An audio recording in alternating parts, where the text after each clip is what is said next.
चला मुलांनो, चला करू घरचा अभ्यास। तिसरी आणि चौथी गणित विषयाचा आजचा आपला 8वा दिवस आहे। बेरीजचे आज आपण शाब्दिक उदाहरण सोडवणार आहोत। बेरीजच्या शाब्दिक उदाहरणाचा आज आपला दिवस दुसरा आहे। तर सर्वप्रथम काय करायचं, सर्व तुम्ही पॅड, पेन्सिल, पट्टी, इरेजर घेऊन घरचा अभ्यास करायला बसायचं आहे।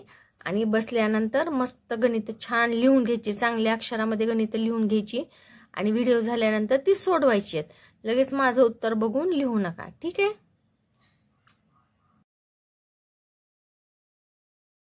तर मुलांनो, आता आपल्याला बेरीज करायची आहे। 1433 अधिक 3588। पण ही बेरीज कशी आहे, वस्तू रूपामध्ये आहे।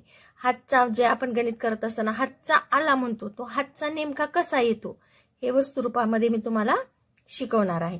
तर आता हे 3 रुपये, 1 रुपया, 2 रुपये आणि हे 3 रुपये।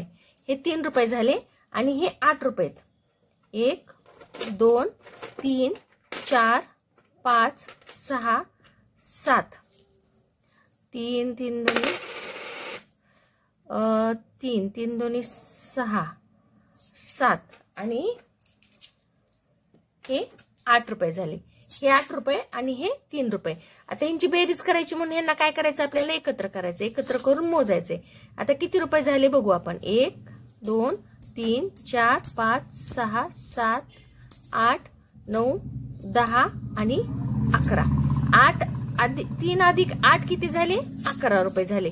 पण 11ला एककाच्या घरात बसता येतं का, नाही। 11ला एककाच्या घरात बसता येत नाही। तर मग काय करणार, एकक की याच्यातले 10 दशकाच्या घरात पाठवून देणार। आता मी याच्यातले 10 दशकाच्या घरात पाठवून दिले। 1 2 3 4 5 6 7 8 9 आणि हे 10। 10 मी कोणाच्या घरात पाठवून दिले, दशकाच्या घरामध्ये। आता इथं बसला 1 रुपया आणि दशकाच्या घरामध्ये किती पाठवले मी, 10 रुपये। दशकाच्या घरामध्ये 10 पाठवले आणि इथे एककाच्या घरामध्ये फक्त 1 राहिला, कारण की 8 आणि 3 ची बेरीज 11 झाली होती। 11तले 10 तिकडे पाठवले, 1 इथं रुपया ठेवला। आता दशकाच्या घरात कुणाची बेरीज करायची आपल्याला, 3 म्हणजे 30, 8 म्हणजे 80, 30 अधिक 80। आता यांची आपण बेरीज करू। हे 30 म्हणजे 30 रुपये, 3 म्हणजे 30 रुपये, 10 20 30 आणि हे आहेत 80 रुपये। मोजूत आपण, हे 30 रुपये बर का। 30 10 20 30 40 50 60 70 80। हे 80 रुपये आणि हे 30 रुपये। आता हे दोघांना एकत्र केलं, कारण की बेरीज करायची आपल्याला। ह्या दोघांना एकत्र केलं आणि मी किती रुपये झाले मोजलं। 10 20 30 40 50 60 70 80 90 100 आणि 110। 110 आणि हे 10, 110 आणि हे 10 किती झाले, 120। किती रुपये झाले, हे 120 रुपये झाले। पण 120 ला दशकाच्या घरात बसायची परमिशन आहे का, नाही। 120 रुपयामधले 100 रुपयाला शतकाच्या घरात जावं लागेल। आता हे 120 मधले 100 रुपये काढणार मी आणि शतकाच्या घरात पाठवणार। आता हे जे 100 रुपये मी शतकाच्या घरात पाठवायले त्याला आपण हातचा म्हणतो। 10 20 30 40 50 60 70 80 90 100। आता हे जे 100 रुपये मी काय केले, शतकाच्या घरात पाठवले आणि हे शतकाच्या घरामध्ये गेलं की याचा हातचा होतो, याला आपण हातचा म्हणतो। दशकाच्या घरातले जे 100 रुपये मी पाठवलेत त्याला हातचा आहे। आता इथं दशकाच्या घरामध्ये किती राहिले, हे 10 आणि हे 20 रुपये राहिले। दशकाच्या घरामध्ये किती रुपये राहिले, 20। आता हे चिल्लर 10 मी काढून टाकते आणि ह्याच्याऐवजी एक 10 रुपयाची नोट ठेवते। हे 10 रुपये घेते आणि 10 रुपयाची नोट ठेवलेली आहे तुम्ही। दशकाच्या घरामध्ये आता किती रुपये झाले, 20 रुपये झाले। आता पुढे बघा, शतकाच्या घरामध्ये आता हे सुद्धा 100 रुपये बघा, 10चे 100 रुपये। हे 100 रुपये मी काढते, हे 100 रुपये घेते मी आणि त्याच्या जागी ही 100ची नोट ठेवते। हे 100 रुपये तुमच्या समोर मोजलेत ना मी। आता मी हे 100 रुपये इथं शतकाच्या घरात ठेवलेत, पण हे हातचे 100 रुपये बघा। आता इथं 5, शतकाच्या घरातले 5 म्हणजे 500 रुपये। शतकाच्या घरातले 5 म्हणजे 500 रुपये। 10 100 200 300 400 500 आणि हे किती आहेत बघा, मोजू आपण। 500 हे 400 रुपये, 100 200 300 400. आता हे 400 आणि हे 500 दोघांची मी केले एकत्र आणि बेरीज केली 400 आणि 500 ची. किती झाले बघू? 100 200 300 400 500 600 700 800 900. 900 आणि हे हातच्याचे आलेले 100 रुपये. 900 आणि हे 100 किती झाले? 1000. पण शतकाच्या घरात 1000ला राहायला परमिशन आहे का? नाही. शतक काय म्हणणार? तू माझ्या घरात राहू शकत नाहीस. मग शतकानं काय केलं? 1000ला 1000च्या घरात दिलं पाठवून. मग 1000 कुठे गेले? 1000च्या घरात गेले. हे 1000 हातच्याचे 1000 आहेत बघा. हे 1000 कुठले आहेत? हातच्याचे 1000. आता 1000च्या घरामध्ये बघा हे आहेत 1000. हे बघा हे 1000 आहेत. 500 500 1000 रुपये. हे आहेत 1000. हे 3000. हे बघा 1000 2000 आणि हे 3000. आता हे 3000 1000 2000 3000 आणि हे इथला एक 4000 आणि हातच्यातले एक. हे हातच्यामध्ये सुद्धा 1000च आहेत. हातच्यामध्ये जे आहेत ते सुद्धा 1000च आहेत. मग मी काय करते? हे 100च्या नोटा काढून इथं 1000ची नोट ठेवते. 100च्या नोटा काढल्या आणि इथं मी ठेवले 1000 रुपये. मग आता हे 1000 रुपये. आता किती 1000 रुपये झाले बघू आपण. हा 1000 हातच्याचा 1000 इथले 3000 1000 2000 आणि हे 3000. तर सगळे किती 1000 झाले बघू आपण. 500 1000 हे 2000 3000 4000 आणि हे 5000. किती झाले? 5000. किती झाले? 5000. मग आता एवढ्या संख्येची बेरीज आपल्याला किती आली? एवढे कुटाणा करून किती बेरीज आली बघा. 3 आणि 8 किती झाले? 3 आणि 8 मिळून किती झाले? 11. 11 मधला 1 इथं राहिलेला आहे आणि दशकाच्या घरामध्ये 1 पाठवला. आणि 3 आणि 8 किती झाले होते? 3 अधिक 8 3 अधिक 8 11 झाले होते आणि हातच्याचे एक 12. 11 आणि 12 झाले होते. 12 मध्ये कसं केलं आपण? 1 हाचा शतकाच्या घरात पाठवला आणि इथं 20 रुपये राहिलेत. 10 20. इथं शतकाच्या घरामध्ये हे 400 आणि हे 500 900 रुपये झाले आणि हे 100 रुपये. 900 आणि 100 रुपये किती झाले? 1000. 1000 शतकाच्या घरात बसू शकत नाहीत म्हणून शतकानं काय केलं? 1000 रुपयाला 1000च्या घरात पाठवून दिलं. 1000ला 1000च्या घरात पाठवून दिलं. मग 1000च्या घरामध्ये बघा हे 3000 हे 4000 आणि हे 5000. एकूण किती रुपये झाले? 5021. 5021.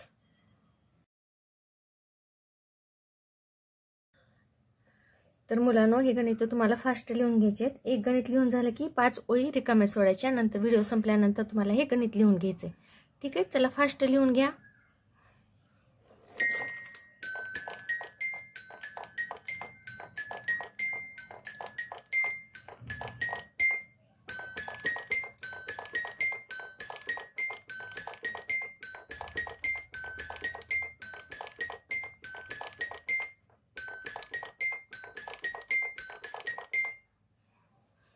झालं का लिहून?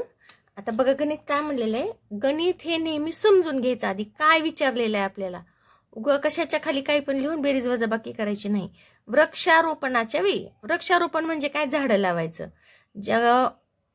जेव्हा शाळेमध्ये कुठं कार्यक्रमात झाडं लावली जातात त्याला वृक्षारोपण म्हणायचं किंवा झाड लावण्याला वृक्षारोपण म्हणायचं. वेळी मुलांनी 250 मुलांनी किती झाडं लावलेत? 250 आणि मुलींनी किती झाडं लावले? 300 लावली तर एकूण म्हणजे एकत्र करायचं.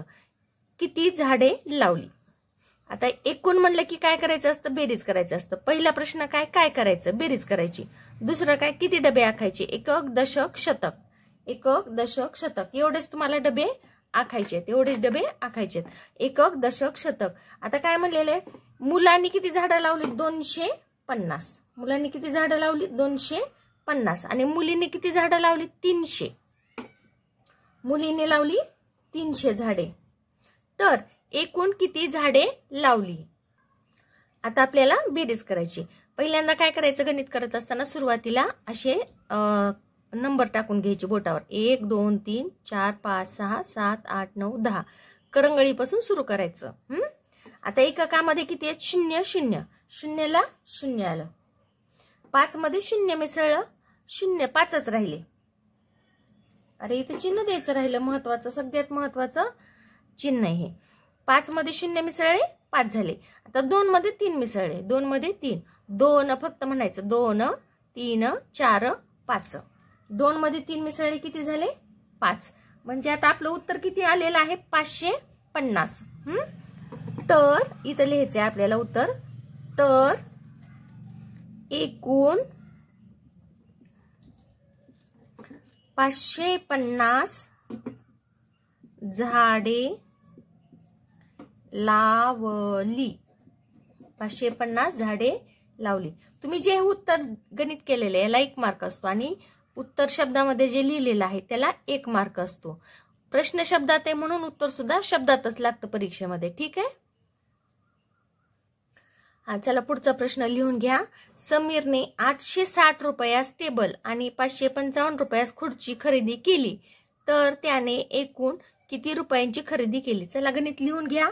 5 वेळी रिकाम्या सोडा. गणित आत्ताच करू नका, वेळ पुरत नाही तेवढा.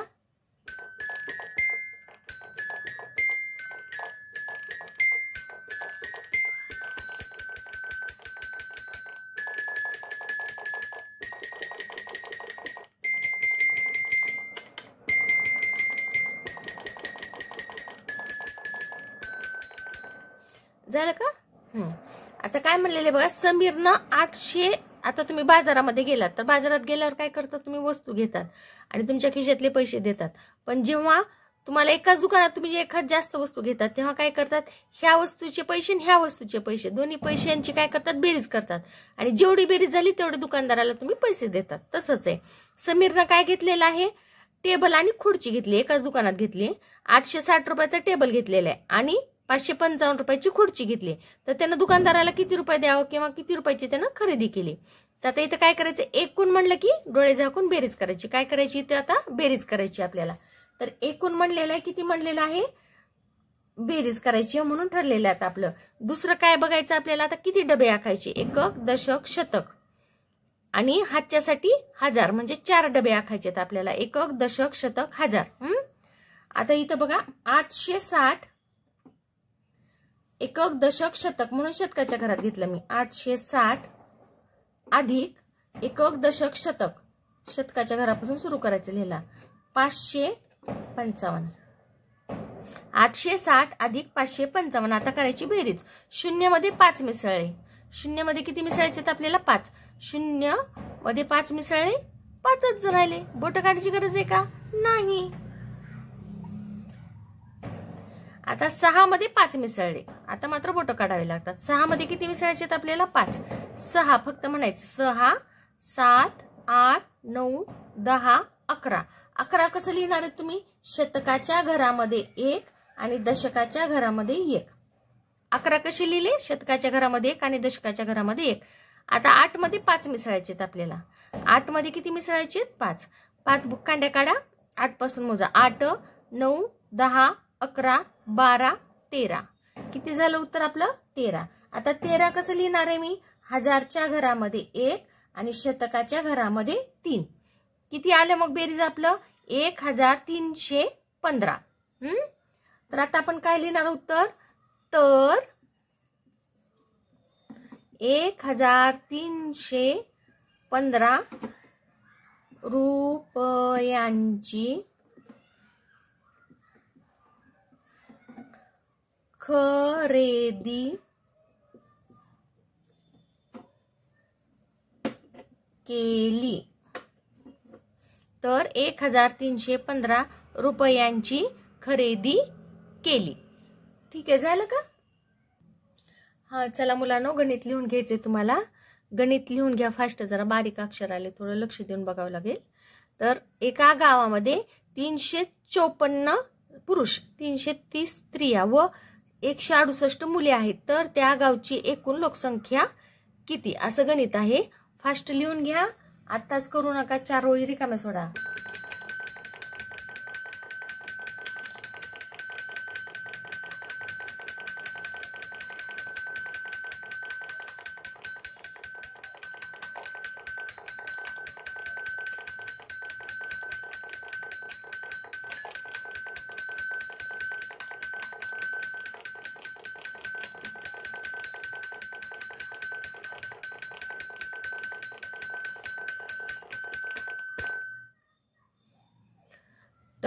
झालं का सगळ्यांचं गणित लिहून? आता एका गावामध्ये 354 पुरुष आणि 330 स्त्रिया व 168 मुले आहेत. म्हणजे आता गावामध्ये लहान लेकरं मोठे माणसं किती आहेत, बायका गडी आणि मुलं किती आहेत, सगळ्यांच्याला एकत्र करायचे आणि किती आहेत मोजायचे आपल्याला. तर त्या गावची एकूण लोकसंख्या म्हणजे काय, गावामध्ये किती लोक राहतात. मग लहान असो, मोठा असो, बायका असो, पुरुष असो, कुणी का असना, मग सगळ्या गावातले लोक किती असं आपल्याला विचारलेलं आहे. मग आता एकूण म्हणलं की काय करायचं आपल्याला, बेरीज. गणित आधी समजून घ्यायचं बघा मुलांनो. तुम्हाला जसं आई वडिलांनी बोललेलं कळतं तसं हे गणित तुम्हाला समजायलाच पाहिजे. आता एकूण म्हणले बेरीज करायची. मग आता दुसरं काय बघायचं आपल्याला, किती डबे आखायचे, एकक, दशक, शतक. एकक, दशक, शतक.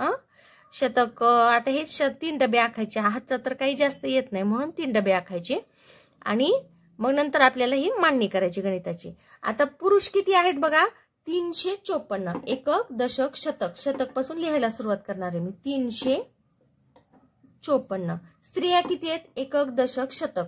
330 स्त्रिया व 168. एकक, दशक, शतक. 168 मुले आहेत. तर त्या गावची एकूण लोकसंख्या किती.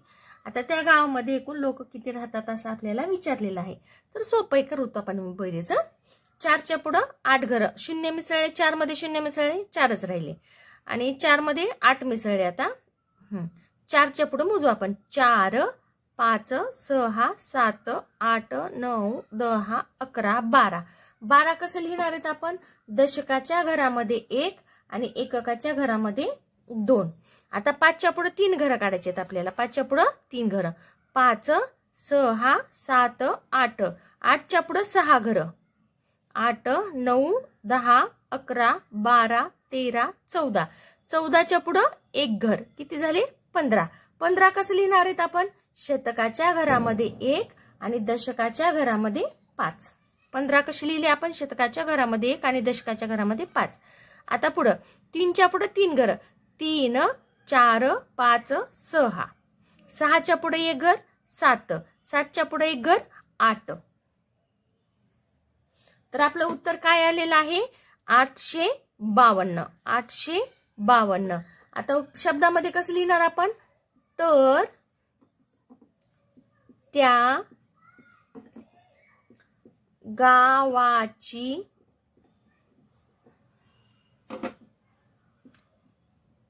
एकूण लोकसंख्या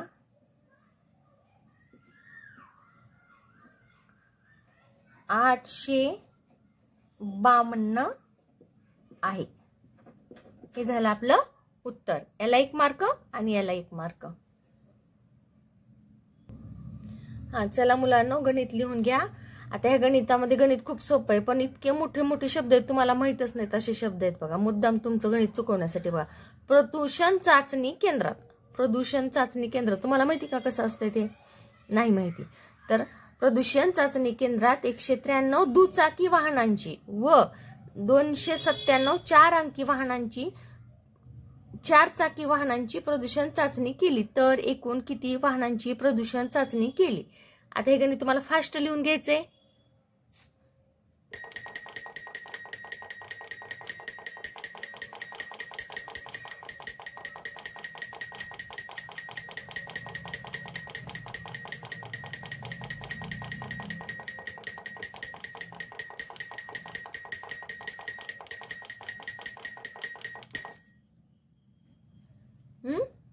आता प्रदूषण केंद्रात किती चाकी वाहनांची आहेत बघा. दुचाकी. दुचाकी म्हणजे 2 चाक असणारी. 4 चाकी म्हणजे 4 चाक म्हणजे 4 व्हीलर आणि 2 व्हीलर मोटरसायकल. प्रदूषण चाचणी. प्रदूषण म्हणजे गाड्या ह्या धूर करतात की नाही, किती धूर गाड्यांनी केलेल्या, गाड्या कशा आहेत, चांगल्या आहेत का कंडिशन मध्ये, हे कुठं तो कोण तपासतं, प्रदूषण चाचणी केंद्रात. हे असे मोठे मोठे शब्द येतात. मग अशा शब्दांचा अर्थ कळण्यासाठी तुम्हाला वाचन भरपूर पाहिजे, खूप वाचन पाहिजे. फक्त शाळेची पुस्तकं नाही, शाळेच्या बाहेरची पुस्तकही तुम्ही वाचलं तर तुम्हाला हे असे शब्दांची माहिती होईल. बरं जाऊ द्या, काही का असेना, फक्त एक लक्षात ठेवा की इथं एकूण आहे. एकूण आहे म्हणजे बेरीज आहे. तर काय म्हणलेले, 2 चाकी वाहनं तपासले आणि 4 चाकी वाहनं म्हणजे 4 व्हीलर पण तपासल्या. 2 चाकी वाहनं किती तपासले 193 आणि 4 चाकी गाड्या किती तपासल्या 297. प्रदूषण चाचणी केली, चाचणी म्हणजे टेस्ट तपासलं त्याला की किती धूर निघतो ह्या गाड्यातून. तर एकूण किती वाहनांची चाचणी केली, वाहन म्हणजे गाड्यांची किती चाचणी केली, किती बघितल्या त्यांनी, किती गाड्या तपासल्या असं म्हटलेलं आहे त्यांनी. मग आता बघू 193. आता दुसरं काय बघायचं आपल्याला, बेरीज करायचं कळलं. दुसरं काय बघायचं असतं गणितामध्ये, शाब्दिक उदाहरणामध्ये किती डबे करायचे, एकक दशक शतक. म्हणजे 3 डबे करायचे, एकक दशक शतक. 193 2 चाकी वाहन आणि 297 4 चाकी वाहनाची प्रदूषण चाचणी केली. आता ह्यांची करायची बेरीज. आता 3च्या पुढे 7 घरं मोजायची, 3च्या पुढे 7 घरं, 3 फक्त म्हणायचं, 3 4 5 6 7 8 9 10. 10 कसं लिहिणार आहेत तुम्ही, दशकाच्या घरामध्ये 1 आणि एककाच्या घरामध्ये 0. आता 9च्या पुढे 9 घरं, 9 10 11 12 13 14 15 16 17 18. 18 आणि 1 किती झाले 19. 19 कसं लिहिणार आहेत आपण, शतकाच्या घरामध्ये 1 आणि दशकाच्या घरामध्ये 9. 19 झाले. आता शतकाच्या घरामध्ये 1 आणि दशकाच्या घरामध्ये 2. 1 2 3 आणि शतकाचं 1 4. किती बेरीज झाली 4. 490. तर उत्तर काय येणार आहे आपलं, तर 490 वाहनांची प्रदूषण चाचणी केली. तर 490 वाहनांची प्रदूषण चाचणी केलेली आहे.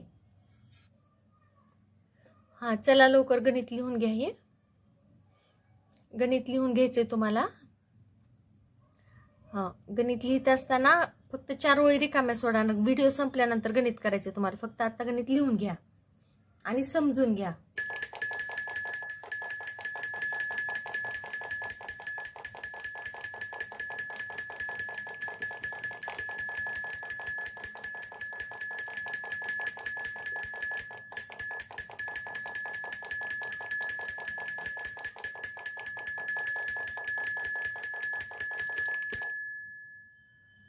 झालं का? आता आपण गणित वाचूयात. मैदानावर 22 मुले. आता खेळाचं मैदान आहे डोळ्यासमोर ना. 22 मुले, 18 मुले. मग 22 मुले फुटबॉल खेळालेत. एक मोठं मैदान आहे, त्याच्या एका कोपऱ्यात काय करायलेत, फुटबॉल पण खेळालेत, खो खो पण खेळालेत आणि काही मुलं नुसतं बघायलेत ह्यांचा खेळ. असं एक मैदान आहे, असं डोळ्यासमोर ना. मग तिथं काय म्हणलेलं आहे, 22 मुले फुटबॉल खेळत आहेत, 18 मुले खो खो खेळत आहेत आणि 194 मुले खेळ पाहत आहेत, खेळत नाहीत, ते फक्त मैदानावर उभे आहेत. तर तेथे एकूण म्हणजे बेरीज किती मुले आहेत. तर त्या मैदानावर एकूण किती मुले आहेत असं विचारले आपल्याला. आता ह्यांची काय करायची, आपल्याला बेरीज करायची. डबे किती आखणार आपण, एकक दशक शतक. सगळ्यात मोठी संख्या घ्यायची, एकक दशक शतक. आता एवढेच 3च डबे तुम्हाला आखायचेत. आता आखून झाले का डबे. मग आता आपण गणित करणार. मैदानावर किती मुले होती, 22, एकक दशक. फुटबॉल व 18 मुले, एकक दशक. 1 8 18 मुले खो खो खेळत आहेत आणि 194 एकक दशक शतक. 1 9 4 मुले खेळ पाहत आहेत. तर तेथे एकूण किती मुले आहेत. आता इथं किती मुले आहेत बघू आपण. 2च्या पुढे 8 घरं, 2 3 4 5 6 7 8 9 10. 10च्या पुढे 4 घरं, 10 11 12 13 14. 14 कसं लिहिणार आहेत आपण, दशकाच्या घरामध्ये 1 आणि एककाच्या घरामध्ये 4.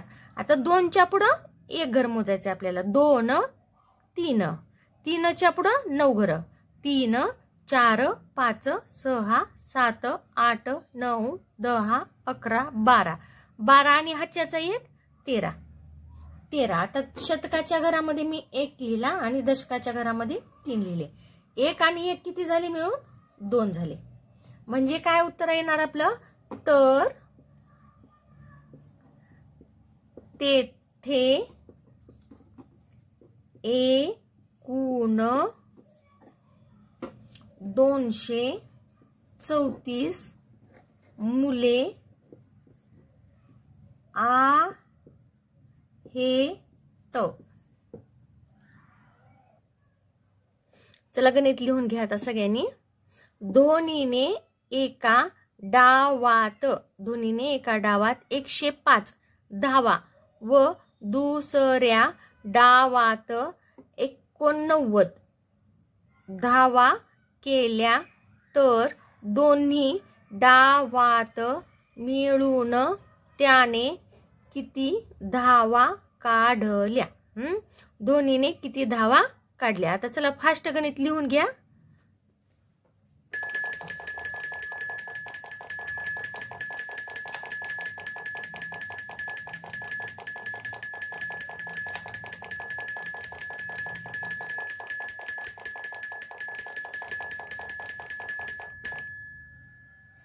झालं का लिहून? आता धावा म्हणजे रन काढले. धोनीने किती रन काढले बघा. पहिल्या ह्याच्यामध्ये 105 रन काढले, धावा काढल्या. दुसऱ्या डावामध्ये 89 धावा काढल्या. धावा काढल्या म्हणजे रन काढले. पहिल्यांदा 105 रन काढले आणि नंतर 89 रन काढले. तर दोन्ही डावात मिळून म्हणजे बेरीज त्याने किती धावा काढल्या. आता 2 डावामध्ये त्यानं किती धावा काढल्या बेरीज करायची आपल्याला. मग किती डबे आखणार आपण? एकक, दशक, शतक 3 डबे आखणार आहेत आपण. चला आता लिहूत. 105 धावा, एकक, दशक, शतक. 105 धावा. दुसऱ्या डावामध्ये किती धावा काढल्या? 89 धावा केल्या. तर दोन्ही डावात मिळून त्याने किती धावा काढल्या? आता 5च्या पुढे 9 घरं. 5च्या पुढे किती घरं काढायचे? 9. 5, 6, 7, 8, 9, 10, 11, 12, 13, 14. 14 कसं करणार आपण? दशकाच्या घरामध्ये 1 आणि एककाच्या घरामध्ये 4. आता 1च्या पुढे 8 घरं. 1च्या पुढे 8 घरं. 1, 2, 3, 4, 5, 6, 7, 8. 8 मध्ये चुकलं. 0 मध्ये 8 मिसळले, 8च राहिले. आणि 8 मध्ये 1 मिसळला, 9 झाले. 8 मध्ये 1 मिसळला, 9 झाले. आणि शतकाचं 1 आला 1 आपण खाली घेतलेलं आहे. तर किती धावा काढल्या दोन्हीने? तर दोन्ही, शेवटचं वाक्य घ्यायचं बघा हे लिहायला. दोन्ही डावात मिळून त्याने 194 धावा काढल्या. तर दोन्ही डावात मिळून त्याने 194 धावा काढल्या असं आपलं उत्तर येणार आहे. हा गणित थोडंसं मोठं आहे, जरा फास्ट लिहून घ्या. गणित मोठं आहे. चला लिहायला सुरू करा.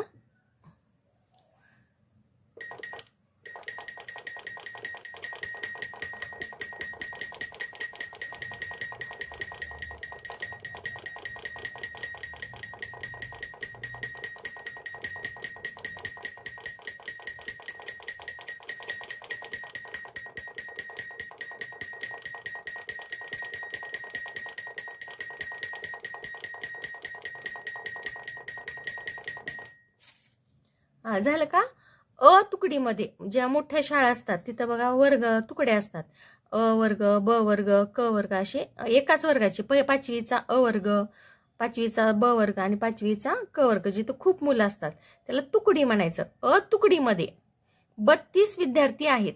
ब तुकडीमध्ये 40. आता मोठं गणित आहे म्हणून अजिबात घाबरायचं नाही. नीट समजून घ्यायचं, काहीच नसतं याच्यामध्ये, फक्त समजून घ्यायचं. अ तुकडीमध्ये 32 विद्यार्थी आहेत. ब तुकडीमध्ये 40 विद्यार्थी आहेत आणि क तुकडीमध्ये 72 विद्यार्थी आहेत. तर तीनही तुकड्यामधील विद्यार्थ्यांची संख्या किती? तर ह्या वर्गातले, ह्या वर्गातले आणि ह्या वर्गातले, तिन्ही वर्गातली मिळून किती झाले असं विचारले. मग आता एकूण म्हणलेले बघा, तीनही तुकड्यामधील विद्यार्थ्यांची संख्या किती. आता इथं एकूण नाहीये, एकूण नाहीये म्हणून घाबरायचं नाही. पण काय विचारलेलं आपल्याला? तीनही तुकड्यामधील, म्हणजे सगळ्या तुकड्यामधल्या गणित विचारले. आता एखाद्या गणितामध्ये एकूण मिळून आलं नाही तर तुम्ही काय करणार? घाबरून जाचाल ना. मग आता ह्या गणितामध्ये एकूण नाहीये, मिळून नाहीये, किती झाले म्हणून असं विचारलेलं आहे. किती मधील विद्यार्थ्यांची संख्या किती, असं याचा अर्थ आहे. मग आता इथं काय करणार आपण, बेरीज करणार. बेरीज कसं, आता किती डबे मारणार, 1 2, एकक दशक एकक दशक. चला आता एकक दशक आणि शतक 3 घ्यावे लागतील, एक हातच्यासाठी असतो ना डबा. तर आता बघा, एकक दशक 32, एकक दशक 40, एकक दशक 72 आहेत. तर 3ही तुकड्यामधील विद्यार्थ्यांची संख्या किती. आता 2 अधिक 2, 2च्या पुढे 2 घरं मोजले, 2 3 4, किती आलं उत्तर इथं 4. 3च्या पुढे 4 घरं मोजले, 3 4 5 6 7, 7च्या पुढे 7 घरं मोजले, 7 8 9 10 11 12 13 14, 14 किती उत्तर आलं आपलं 14. आता मी 14 कसं लिहिणार आहे, दशका शतकाच्या घरामध्ये 1 आणि दशकाच्या घरामध्ये 4. तर काय उत्तर येणार आपलं, तर 3ही तुकड्यामधील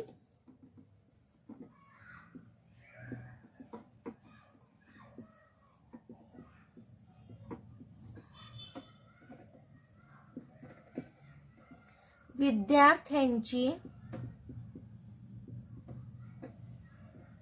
संख्या 144 आहे. हा चला फास्ट गणित लिहून घ्या.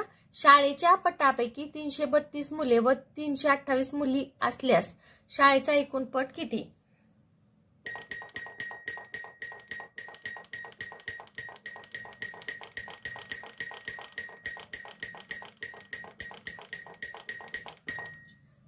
हा झालं का, छोटं गणित आहे.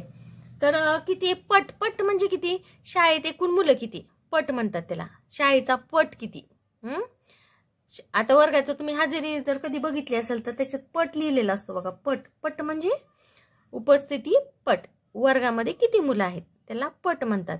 तर शाळेच्या पटापैकी, मग शाळेमध्ये किती मुलं आहेत, मुलं मुली असतात, शाळेमध्ये कोण असतात, मुलं मुली आणि शिक्षक असतात. तसं आता मुलं किती आहेत 332, मुली किती आहेत 328 असल्यास शाळेतील एकूण पट किती मुलं आहेत आणि किती मुली आहेत, तर यांची बेरीज करायची आपल्याला. तर आता बेरीज करायचं हे ठरलेलं आहे आपलं. तर आता घरं किती मारणार तुम्ही, एकक दशक शतक, एकक दशक शतक 3च घरं आपल्याला आखायची आहेत. तर आता लिहूत आपण, एकक दशक शतक 332 अधिक 328. आता याची काय करायची आपल्याला, बेरीज करायची. 2 मध्ये 8 मिसळले, 2 मध्ये 8 मिसळले, 2 3 4 5 6 7 8 9 10. 10 कसं लिहिणार आपण, दशकाच्या घरामध्ये 1 आणि एककाच्या घरामध्ये 0. 3 मध्ये 2 मिसळायचे, 3 4 5 आणि हातच्याचा 1 घेतला 6. 3 मध्ये 3 मिसळायचे, 3 4 5 6, 6 ला 6, म्हणजे किती बेरीज झाली आपली 660. तर इथं लिहायचं, तर शाळेचा एकूण पट 660 आहे. थोडंसं मोठं गणित आहे, फास्ट लिहून घ्या. एक पुस्तक लिहिण्यासाठी 109 दिवस लागतात, दुसरे पुस्तक तयार करण्यासाठी 97 दिवस लागतात, तर दोन्ही पुस्तके तयार करण्यास किती दिवस लागतील. आता पुस्तक लिहावं लागतं, कोणतंही पुस्तक तयार करायचं म्हणजे की काय करावं लागतं, ते आधी अभ्यास करून लिहावं लागतं, मग त्याला छापावं लागतं. मग आता हे लिहिण्यासाठी किती दिवस लागतात, 109 दिवस लागतात एक पुस्तक लिहायला, आणि दुसरं पुस्तक लिहायला किती दिवस लागतात, 97 दिवस लागतात.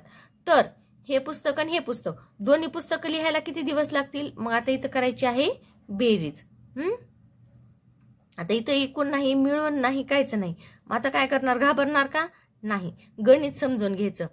एक पुस्तक लिहिण्यासाठी एवढे दिवस लागायलेत आणि दुसरं पुस्तक लिहायला एवढे दिवस लागायले, तर दोन्ही पुस्तकाला किती दिवस लागणार. मग इथं काय करावं लागणार, आपल्याला बेरीज करावी लागणार आहे. आता लिहिण्यासाठी बघा 109 दिवस, बेरीज करायचं ठरलं. आता किती डबे करणार तुम्ही, 1 2 3, एकक दशक शतक म्हणजे 109 अधिक एकक दशक 9 आणि 7 97.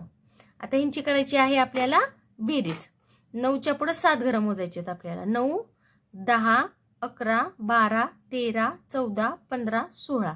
16 कसं लिहिणार आहेत आपण? दशकाच्या घरामध्ये 1 आणि एककाच्या घरामध्ये 6. 9 मध्ये 1 मिसळला. 9 मध्ये 1 मिसळला किती झाले? 9 मध्ये 1 मिसळला 10 झाले. 9 आणि 1 10. 10 कसं लिहिणार आहेत आपण? शतकाच्या घरामध्ये 1 आणि दशकाच्या घरामध्ये 0. मग आता शतकाच्या घरामध्ये 1 आहे आणि हातच्या आलेला 1 आणि हे 2 किती झाले? 2. म्हणजे दोन्ही पुस्तक लिहायला किती दिवस लागणार आहेत आपल्याला? तर दोन्ही पुस्तके तयार करण्यास 206 दिवस लागतील. खूप वेळ होऊ लागलाय म्हणून आता मी तुम्हाला हे गणित लिहायला वेळ दिला नाही. आता काय करा, तुम्ही थोडंसं मोबाईल पॉज करून हे गणित लिहून घ्या. वेळ होऊ लागलेला आहे त्याच्यामुळे काय करा, हे गणित पॉज, मोबाईल जरा पॉज करून हे गणित लिहून घ्या. हे 5 आहे बरं का, तुम्हाला अक्षर जरा खडाखोड झाली. हे 5 आहे तर 5 आहे तर काय करा, हे गणित मोबाईल पॉज करून लिहून घ्या, वेळ होऊ लागलाय. आता काय म्हणलेले बघा, एका गावातील पाण्याच्या टाकीची क्षमता. पाण्याची टाकी माहिती ना, खूप उंच बांधलेली असते बघा गावामध्ये. क्षमता म्हणजे काय, त्याच्यामध्ये किती पाणी बसतं. आता घागर असते आपली 10 लिटरची घागर, 5 लिटरची घागर, तसं ती पाण्याच्या टाकीमध्ये किती पाणी बसतं? एकक दशक शतक हजार 10,000 25,000 लिटर.